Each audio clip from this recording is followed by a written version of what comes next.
قائد اعظم محمد علی جناح اور ان کی شریک حیات رتی بائی کی جوڑی کو ہنسوں کا جوڑا کہا جاتا تھا۔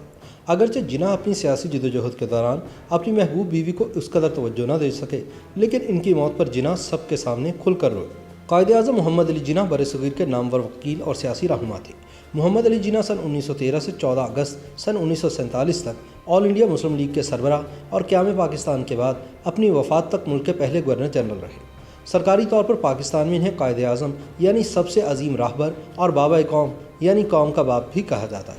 محمد علی جناح کی شاندار سیاسی اننگز اور قیام پاکستان کے عظیم واقعے نے انہیں دنیا کے بڑے سیاسی رہنماؤں کی صف میں لا کھڑا کیا۔ تاہم ان کی ذاتی زندگی شدید کرب اور اتار چڑھاؤ کا شکار رہی۔ جناح کی پہلی شادی ان کے والدین کی مرضی سے ہوئی تھی، لیکن شادی کے چند مہینوں بعد ہی ان کی اہلیہ وفات پا گئی، جس کے بعد جناح کی محبت کی شادی بھی ان کی سیاسی مصروفیات اور سسرال سے تنازع کی نظر ہو گئی۔ سکینہ عرف ایمی بائی محمد علی جناح کی چچا زاد اور ان کی پہلی بیوی تھی۔ ایمی بائی اور محمد علی جناح کی شادی فروری سن 1892 میں ہوئی۔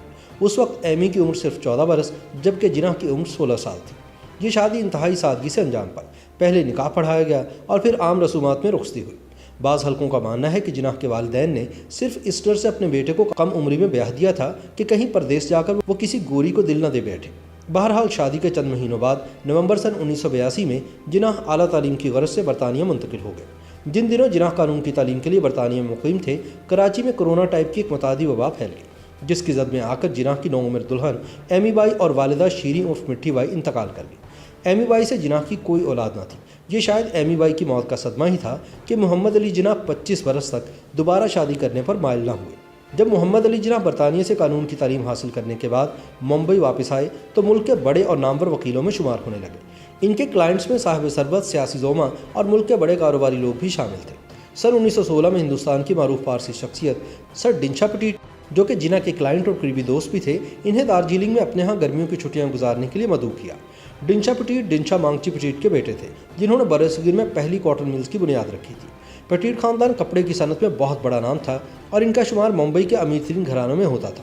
انہی دنوں 39 سالہ جناح اور ڈنشا پٹیٹ کی اکلوتی صاحبزادی 16 سالہ رتی بائی میں قربتیں اس قدر بڑھیں کہ دونوں نے شادی کا فیصلہ کر لیا۔ محمد علی جناح نے باتوں ہی باتوں میں سر ڈنشا پٹیٹ سے بین المذاہب شادیوں کے بارے میں ان کی رائے پوچھی تو مسٹر ڈنشا نے اس عمل کو انتہائی مستحسن اور معاشرتی ہم آہنگی کے لیے انتہائی ضروری قرار دیا۔ جناح کو ڈنشا کے مثبت خیالات سے حوصلہ ملا اور انہوں نے ایک مشترکہ دوست کے ذریعے رتی بائی کا رشتہ مانگ لیا۔ ڈنشا پٹیٹ یہ سن کر آگ بگولا ہو گئے اور کسی بھی صورت اس شادی کی اجازت دینے سے واضح انکار کر دیا، بلکہ رتی پر جناح سے ملنے جلنے پر بھی پابندی لگا دی۔ دوسری طرف رتی فوری طور پر جناح سے شادی کرنا چاہتی تھی، لیکن محمد علی جناح نے انہیں 18 سال کی عمر تک پہنچنے کے بعد ہی نکاح کی حامی بھری۔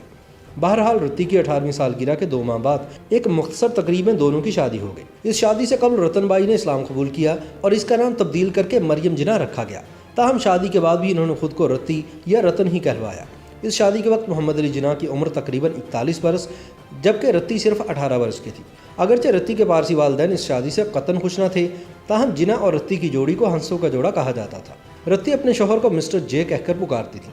رتی نہ صرف خوبصورتی کا پیکر تھی بلکہ انہیں پہننے، اوڑھنے اور بننے سنورنے میں بھی ملکہ حاصل تھا۔ رتی کے لمبے گھنے بالوں میں ہر وقت تازہ پھول مہکتے جبکہ ان کے گلے اور بازوؤں میں ہیروں اور جواہرات کی بہار چھائی رہتی۔ محمد علی جناح بھی شادی کے بعد خوش باش بنے سنورے رہتے اور ان کا لباس خصوصی طور پر لندن سے تیار ہو کر آتا۔ اس دور میں رتی کے والدین کی جانب سے اس جوڑے کے سماجی بائیکاٹ کی وجہ سے تلخیاں پیدا ہو گئیں جو وقت کے ساتھ ساتھ بڑھتی چلی گئی۔ شادی کے اگلے ہی سال ان کی بیٹی دینا جناح پیدا ہوئی، لیکن سن 1922 کے بعد محمد علی جناح اپنی سیاسی سرگرمیوں میں اس قدر کھو گئے کہ رتی کو تنہائی کا احساس ہونے لگا۔ اس دور میں جناح کو لکھے جانے والے خطوط میں رتی نے اپنے جذبات اور تنہائی کے کرب کو واضح انداز میں بیان کیا ہے۔ تنہائی کی آگ میں ہر پل جلتی ہوئی رتی کو کینسر جیسے موذی مرض نے بھی آن گھیرا۔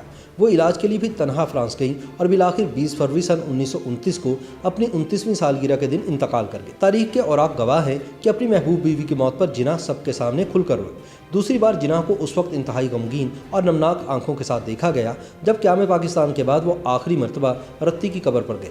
کہا جاتا ہے کہ جناح کی ساس نے اپنی بیٹی اور جناح کی شادی کو کبھی دل سے تسلیم نہ کیا تھا، اسی لیے انہوں نے اپنی نواسی کی شادی ان کی اجازت کے بغیر ایک پارسی نیول واڈیا سے کروا لی، جس کے بعد جناح نے اپنی بیٹی کو آگ کر دیا۔ تاہم بعض حلقوں کا اصرار ہے کہ باپ بیٹی میں خط و کتابت چلتی رہی۔ بہرحال دینا واڈیا کو پہلی بار محمد علی جناح کی وفات پر حکومت پاکستان کی جانب سے خصوصی طیارے کے ذریعے کراچی لایا گیا۔ وہ اپنے عظیم والد کی میت پر پھوٹ پھوٹ کر روتی رہیں۔